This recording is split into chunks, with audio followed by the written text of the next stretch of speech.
तो मिल्कीपुर में जीत या हार बेहद अहम होगी। जो मिल्कीपुर की जंग जीतेगा वो सिकंदर माना जाएगा। बीजेपी ने इस उपचुनाव को लेकर पूरा दमखम लगाया।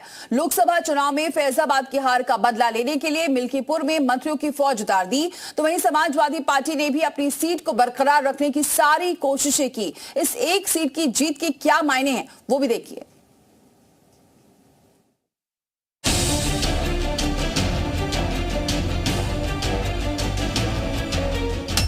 मिल्कीपुर के महारण में कौन मारेगा बाजी? पॉलिटिकल महासमर में किसका लहराएगा परचम? मिल्कीपुर का उपचुनाव सिर्फ एक सीट की लड़ाई नहीं, बल्कि ये दोनों ही दलों के लिए प्रतिष्ठा का प्रश्न है। इस एक जीत हार से बीजेपी और समाजवादी पार्टी की साख तय होगी। इस उपचुनाव में 2027 विधानसभा चुनाव का ट्रेलर भी माना जा रहा है। मिल्कीपुर के महासंग्राम के क्या मायने हैं, ये इससे समझा जा सकता है। मिल्कीपुर में कुंदरकी मॉडल अपनाया गया है। बीजेपी की ओर से मंत्रियों की फौज उतार दी गई। जातिगत समीकरण के हिसाब से मंत्रियों को जिम्मेदारी दी गई। खुद सीएम योगी ने चुनाव प्रचार की कमान संभाली। उधर समाजवादी पार्टी ने 40 स्टार प्रचारकों की फौज को मिल्कीपुर में भेजा।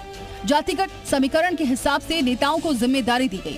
प्रचार को लेकर खुद अखिलेश यादव ने रणनीति तय की। दोनों ही पार्टियों की तरफ से चुनाव प्रचार में पूरी ताकत झोंक दी गई, ताकि मिल्कीपुर की सीट पर कब्जा कर अपनी ताकत का एहसास कराया जाए। 2024 के लोकसभा चुनाव के बाद फैजाबाद सीट पर समाजवादी पार्टी ने कब्जा किया था। मिल्कीपुर से विधायक अवधेश प्रसाद ने बीजेपी के 2 बार से सांसद लल्लू सिंह को हराकर बड़ा उलटफेर कर दिया था। अवधेश प्रसाद के सांसद बनने के बाद ये सीट खाली हुई थी। समाजवादी पार्टी ने अवधेश प्रसाद के बेटे अजीत प्रसाद को उम्मीदवार बनाया, तो बीजेपी ने चंद्रभानु पासवान को मैदान में उतारा। अगर समाजवादी पार्टी मिल्कीपुर की सीट को बचाने में कामयाब होती तो 2027 के लिए उसके हौसले बुलंद होंगे।